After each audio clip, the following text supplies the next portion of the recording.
Hello and welcome to Retro Wizard Creations. In this episode I'm bringing one of my all-time favourite cartoons as a kid to life with something you won't find in the stores and to my knowledge has never been created before. And to any original 87 Teenage Mutant Ninja Turtle fan it will be instantly recognisable. So let's head down to the sewers and see what we're making. Teenage Mutant Ninja Turtles, Turtle Power.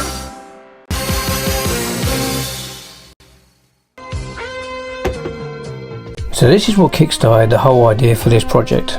It's the front half of a broken floor heater. And when I took it apart, this is the image I saw in my head straight away. Now it's not the first thing you think about when you talk about the Turtles sewer, but this image is used in almost all the episodes as a transition scene. Certainly in the earlier seasons anyway. So now it's just about building a diorama around the main focal point, which is the sewer. I'm using inch thick foam board to build a general shape and structure. The diorama is going to be a decent size, so I want to keep it as light as possible whilst maintaining strength and integrity, and foam board allows all of that whilst being easy to work with. And if you are a wizard, Harry, then work some magic because you'll need two of these. And if you are a ninja wizard, Harry, then even better. You can stab any bits you don't want with Raph's sigh.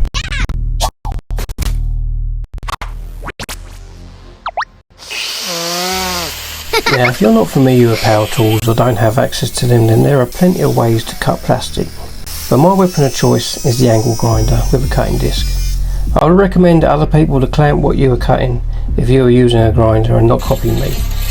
Even though I have a lot of confidence using power tools, it doesn't stop things going wrong.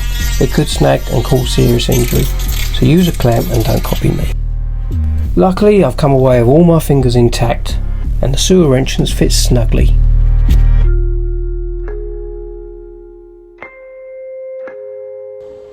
Now I'm using a coffee canister for a body of the sewer. It was the closest thing I had to the size I needed. After cutting off both ends, I cut it down the middle and used the face of the sewer entrance to keep it at the size I need, and glued some oversized cardstock to fill the gap. I will be embossing some more card with a brick pattern to put inside later on in the video.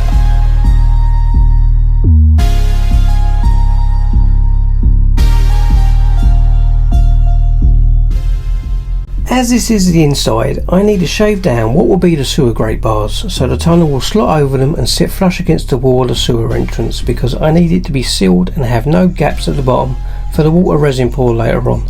So I am using the Dremel with a sanding drum to remove any unwanted material quickly. And make sure to wear an appropriate mask for plastic fumes when doing things like this too.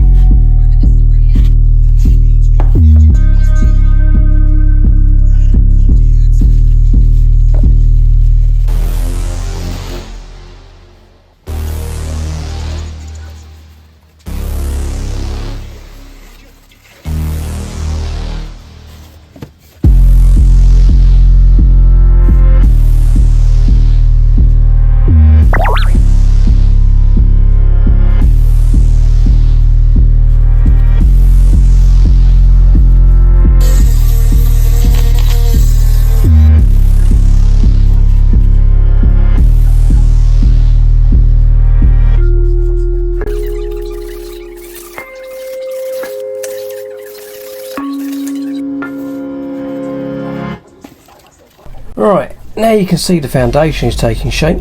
It's time to start gluing it together. I'm using wood glue and hot glue together, so the hot glue can keep it held in place quickly until the wood glue dries from maximum strength. I'm using this wood glue because I know how strong it holds, but it isn't cheap and it's just glorified PVA glue at the end of the day, so you could use a cheaper PVA glue if you wanted.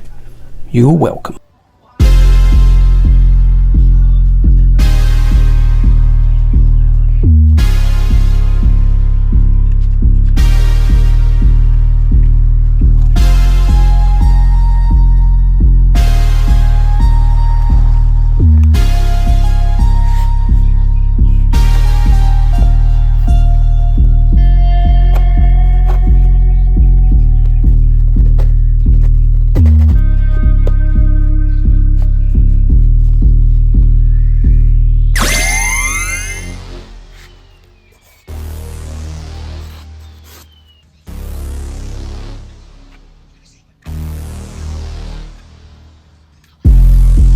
I am using any polystyrene and foam board I have laying around to fill out the embankment. I'm just blocking out rough shapes right now because I'll be using the grinder and the Dremel again to shape and cover with a layer of sand, plaster of Paris and Mod Podge, so there is no need to be neat at this stage because you won't see it.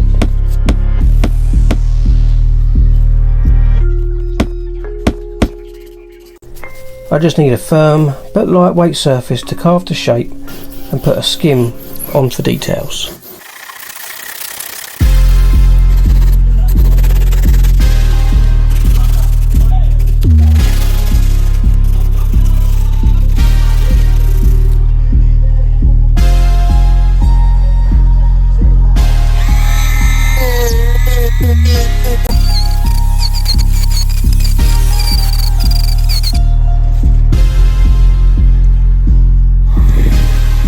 I swapped out the cutting disc on the grinder for a disc-shaped fine grit wood carving disc made by Cutsaw. I highly recommend this brand. They make smaller grinding tools with a 1/8 shank that you can use with a Dremel for more detailed and intricate work too. But they are ruthless and will gouge out giant craters on parts you don't want cratered. So they demand respect, patience and your full attention, because as good as they are, they could destroy your work in a second, so just be careful. Luckily, that part will be the pavement, so I can just turn it into a puddle or something because I don't want to fill it. And to be honest, I didn't even notice it at this stage anyway.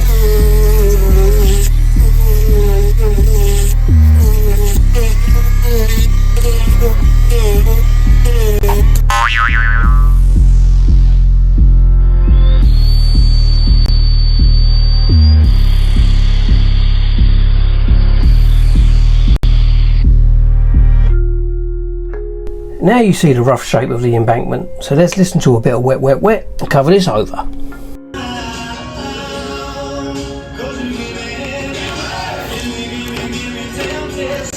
As I said earlier, I'm laying down a mix of matte Mod Podge, sand, plaster of Paris and a bit of brown matte paint to give it all an earthy texture. You don't want to be using anything gloss for this, else you'll lose that matte finish needed for the dirt look.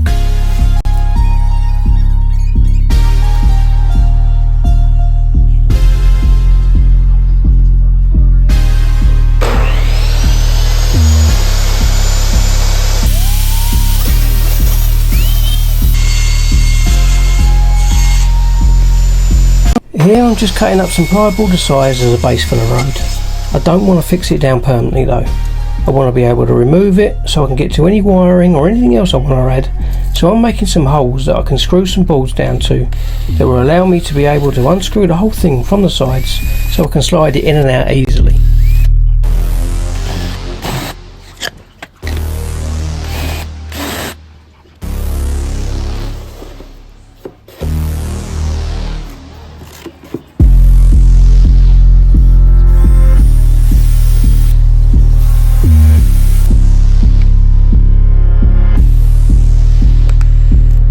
The only issue with this is there is a bit of a curve to it, and I had planned on sticking some sandpaper on top to give it a tarmacked road surface look, and as it stands now it would spring out of a curved shape and could crinkle the sandpaper. So just to make sure I avoid any issues like that, I am going to spray water on the board first and let that soak in before fixing it into position and letting it completely dry out. That way it should keep the curved shape I need when it comes to taking it out.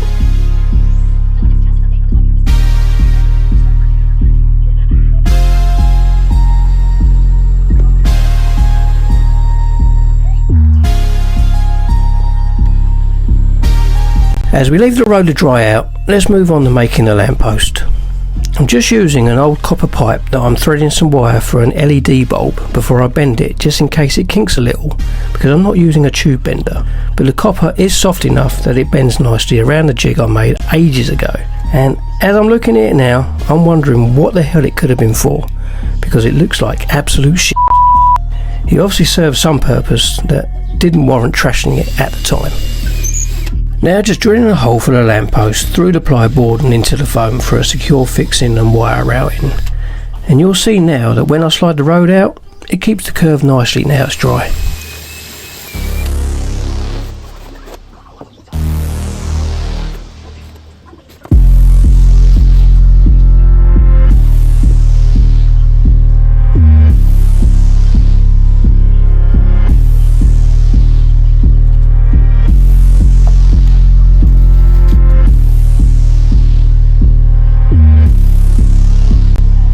These are some cuttings from a mop head. Yes, you heard me right, a mop head. I'm using them to create the foliage that runs along the roadside and hangs over the embankment by soaking each one in a mix of green paints, inks, floetrol and a touch of water for about a day or so. Then I laid them out to dry for another day or two.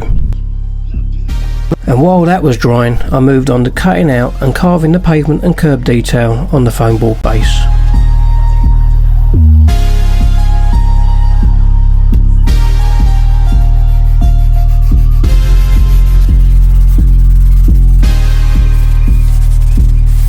And also drilling some access holes in the back using some starret cutters with a dab of poor editing.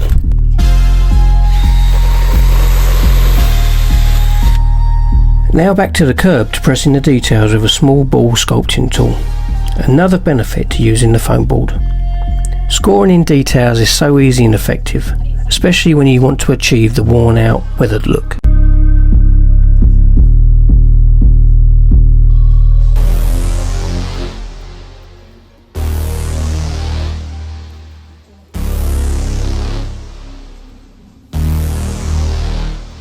I clamped a strip of foam board between some strips of wood to stabilise it so I could power carve a groove down the length to create the roadside crash barrier. It needed some flexibility, so this worked out a treat after a little bit of sanding and prepping.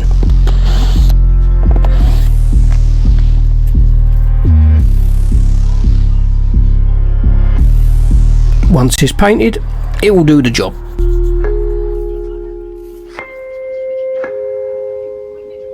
And for the barrier leg supports, I'm drilling a 1/4 inch hole for some 1/4 inch wooden dowels and gluing them in.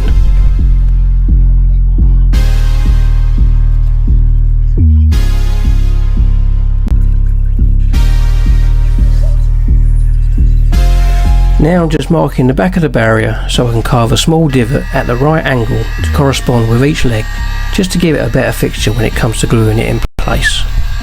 Now it's time to break out the airbrush and lay down some contrast. I was debating whether or not to paint the embankment, as I was already happy with it, but I felt it needed some darker tones in there to create some shadows and make it pop more once I hit it with some dry brushing to bring out the details. Comment below when it's finished and let me know which way you preferred.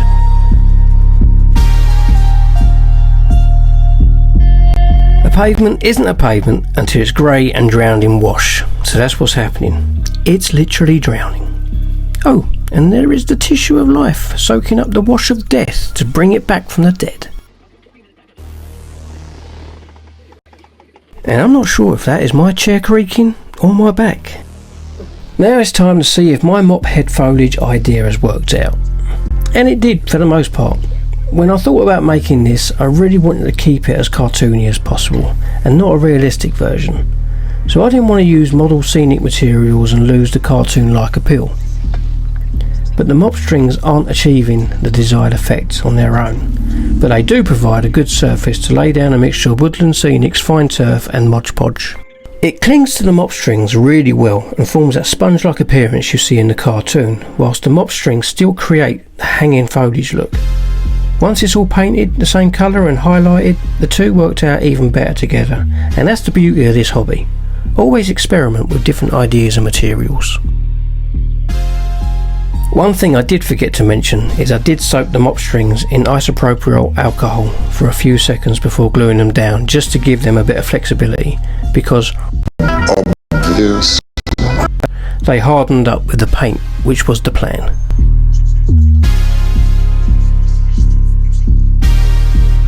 And as I have some green on the brush, I thought I'd just tickle the tips where the water will be running out of the sewer, across the pavement and into the road.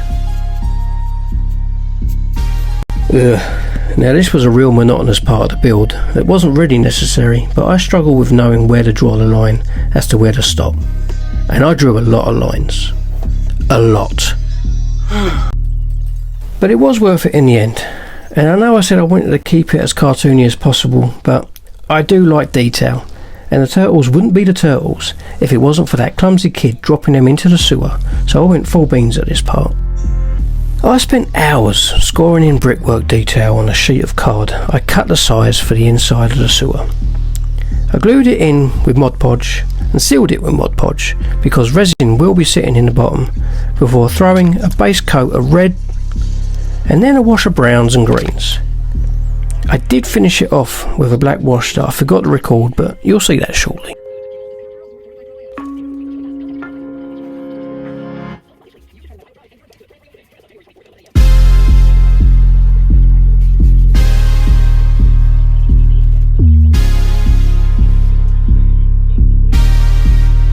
Now on to gluing down the sandpaper road surface. This is a bit tricky because I'm using 3M's contact adhesive, which is amazing stuff, but it dries really quick, so you have no choice but to just get on with it.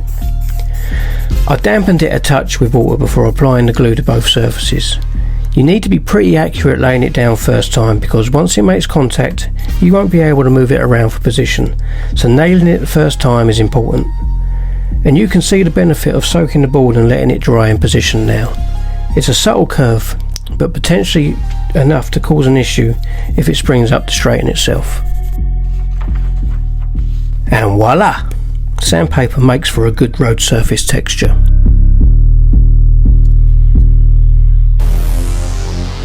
Now this part didn't exactly go to plan, but it made the final cut anyway. Maybe as a what not to do. I debated whether I should spray the white lines in the road or dab them with a sponge, and against my better judgment I went with spraying, knowing that with the texture of the paper the masking template wouldn't sit completely flat and there would be every chance of overspray even though I gave it light coats. You will hear my reaction in real time, along with undertones of calling myself a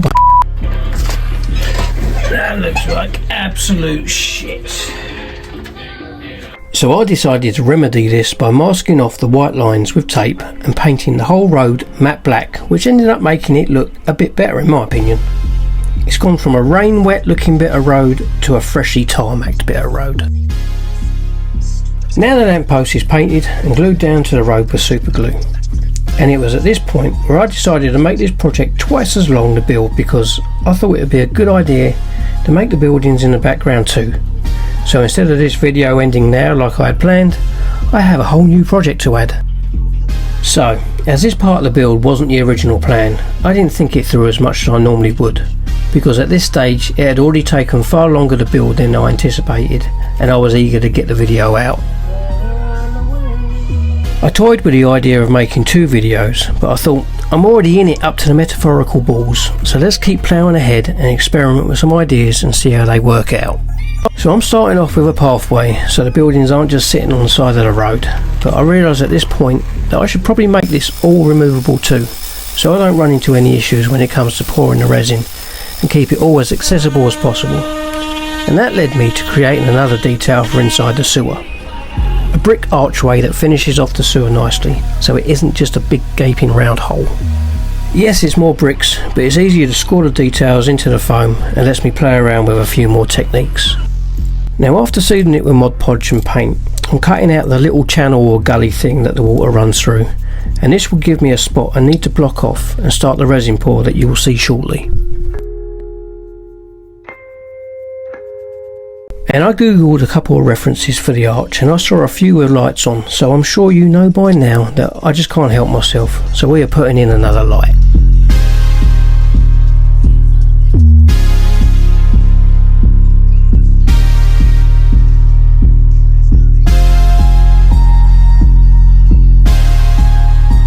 I just painted this a bunch of different browns and picked out some individual bricks to make them darker and lighter, and then tying all the colours together with a black wash in the end before the last finishing touch.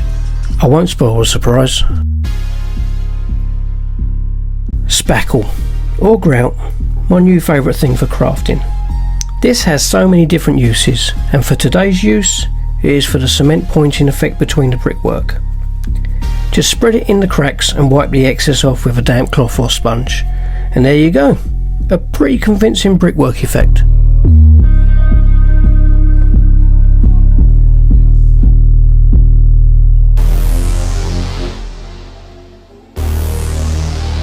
Now this truly is an experiment, because when I thought it would be a good idea to include the buildings in the background, I was just going to paint them in.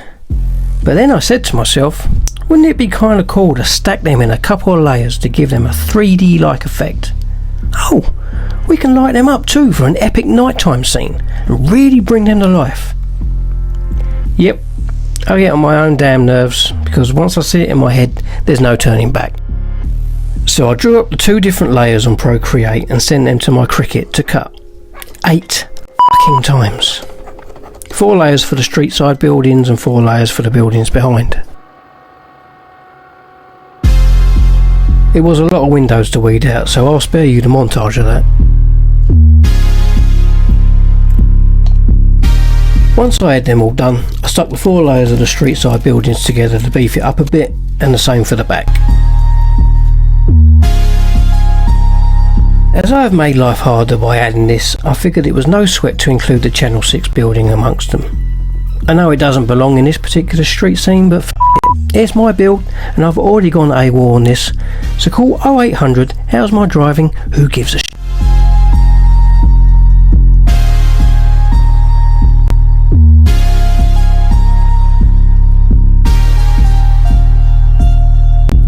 I'm painting these to include a shadow for some extra depth.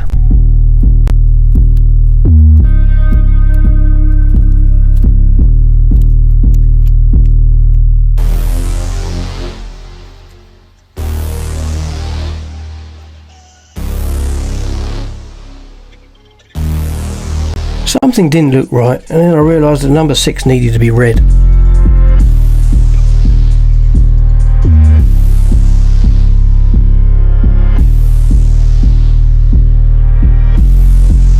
So I cut some thin bits of perspex for the windows, and I'm marking out the parts to key up with sandpaper to make sure the glue sticks. And then I'm just using Mod Podge again to stick everything together and keeping it pressed down firmly with anything that has some weight to it until it dries. I marked an outline of the skyline off camera so I could use a router to cut out a space to put a light strip in.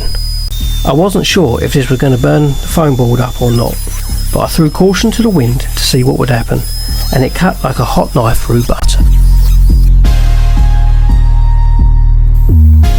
One thing I wish I had done at this stage was to seal the foam board and prep it for sanding and smoothing, but I didn't and clearly cut a corner, so it needed more paint to cover it. The finish would have been better, but it still didn't come out too bad. It's a lesson learnt for sure, but here is a quick peek at the skyline.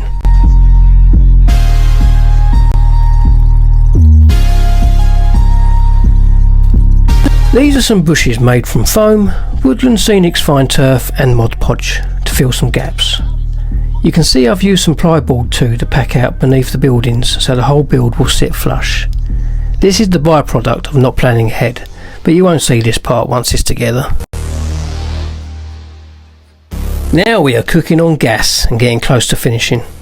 But before I get ahead of myself, I need to glue the sewer grill in and make sure it's straight. I'm using 3 long coach bolts to hold the skyline to the sewer with the pavement in between. This allows me to glue the sewer archway to the back of the tunnel because that has to be a permanent fixture for the resin.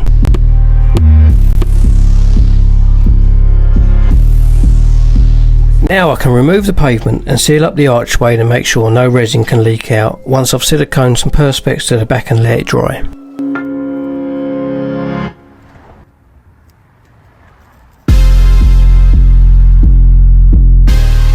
Now for the fun but scary part. This could destroy everything if it doesn't go to plan.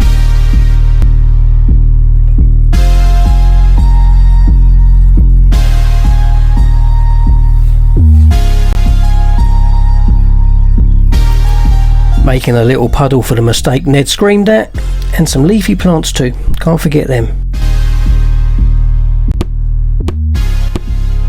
Let's wiggle this back off and see how the resin sewer water settled.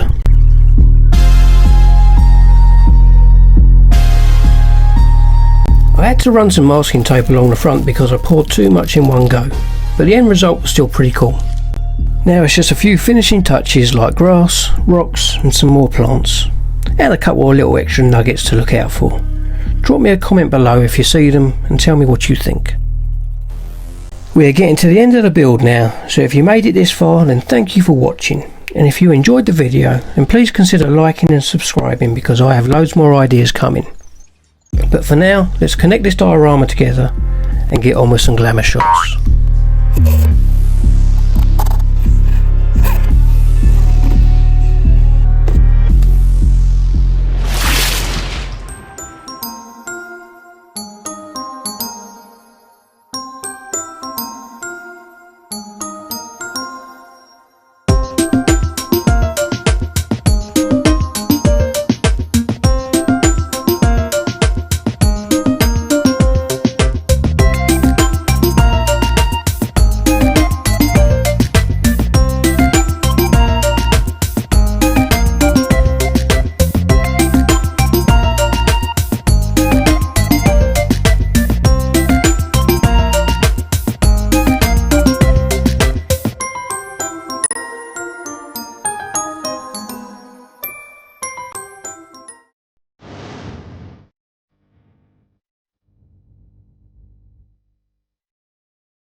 Once again, thank you for watching, and I hope you enjoyed the video.